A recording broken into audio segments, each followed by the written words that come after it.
Several years ago, the Summer Scientific Meeting of the Astronomical Society of the Pacific was in Southern California in Pomona. And I was way up north of San Francisco, and I was asked to come down. So I get down to San Francisco by vehicle, and then on one of those nice things that goes flip-flop, well, it doesn't flip-flop, but it gets me down by air to Southern California. And so I got myself to this meeting. Now, one of the lecturers was going to be William Kaufman, the one that I said in a 12-hour course can spend 8 hours on black holes. I think that's unthinkable. Well, anyway, people can do things that I can't do. And so I was going to ask him a question. It occurred to me on the plane. See, he's a Big Bang man. He thinks the universe came out from nothing all of a sudden a long time ago. And so I was going to ask him this question, which occurred to me on the plane. The question is, first of all, let me clue you in. We see a universe of matter and energy in space and in time. Do any of you have a problem with that? We see a universe of matter and energy in space and time. Now, modern physicists can easily see that matter and energy are the same thing. Einstein put those things together. And that space and time are the same thing. Einstein put those two things together also. And they can also see that space-time, the gravitational field and the electrical field, is wound up against the particles. And the particles are wound up against the fields. The only reason we have the fields is because of the particles, and the only reason we have the particles is because of the fields. So there's really only one thing. So, with this in mind, I was thinking this. Why must we assume that in the absence of a universe, and that means in the absence of space and time, there would be nothing? That's to say, the Big Bang people assume that there was, well, they won't say that there was a time when there was nothing, because they have time coming in when there's suddenly something. And you can't say suddenly something either, because suddenly something means there was a time. And according to the Big Bang, there was no time before this. There was no before this. There was no space and there was no time. There was no place where this happened. There was no place for it to happen. And the fireball is not surrounded by space. You see, the whole thing is unthinkable. Not that that makes it right or wrong. That has nothing to do with its being right or wrong. It tells us something about us, but not about the universe. So, I was saying the Big Bang, you see, assumes that the universe began suddenly out of this explosion. And so you can think, you see, if you want to think that there might have been something like time before that there was a time when there wasn't any explosion and there wasn't any universe. At least, according to the Big Bang people, it can be traced back to a beginning.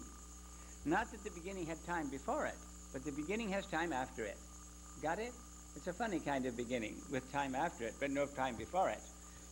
All right.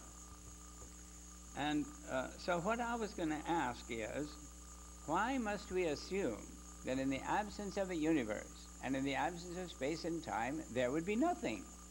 Isn't it unwarranted? To me, it's warranted that in the absence of time, there would be the absence of change. You can't have change without time. And in the absence of space, we'd have the absence of dividedness and the absence of smallness. So, at any rate, I was going to ask this question to William Kaufman. He was going to give a talk on the second day. But Alan Sandage, who at that time, I think, still ran the 200-inch telescope at Mount Palomar, and who was really the successor to Hubble. He really took over after Hubble and extended Hubble's measurements and so forth. And so he gave a very nice 2-hour talk on the Big Bang the day before. And it was such a nice talk on the Hubble constant, that is to say, on the fact that the going away speeds are proportional to the distances away. He gave a very nice talk, and all the way through his very careful talk, not loud, fast, and out of tune, but careful so that if you had a reasonable education, you could follow what he had to say. And I thought it was a very nice talk. And all the way through his talk, he referred to the Big Bang as the creation event. Now, you see, there's a difference between the term creation event for the modern cosmologists and the creation event for the people in the Bible Belt. The people in the Bible Belt say that God done it. Now, they don't start with nothing. But this Big Bang people start with nothing. That's the difference. And to me, that is the enormous difference in points of view. Not whether you believe in creation or don't believe in creation, but whether there's something that exists in the absence of the universe. And according to the Big Bang people, there is nothing that exists in the absence of the universe. And so, Alan Sandage, at the end of his talk, I asked this question. After some other questions had been handled, I asked, since we are now willing to talk creation event, and I wiggled my fingers like this, there's an audience of 200 or more people in this. Why must we assume that in the absence of a universe and in the absence of space and time, there would be nothing? Isn't it unwarranted? To me, it's warranted that in the absence of time, there would be the absence of change. That's warranted. You cannot have change without time.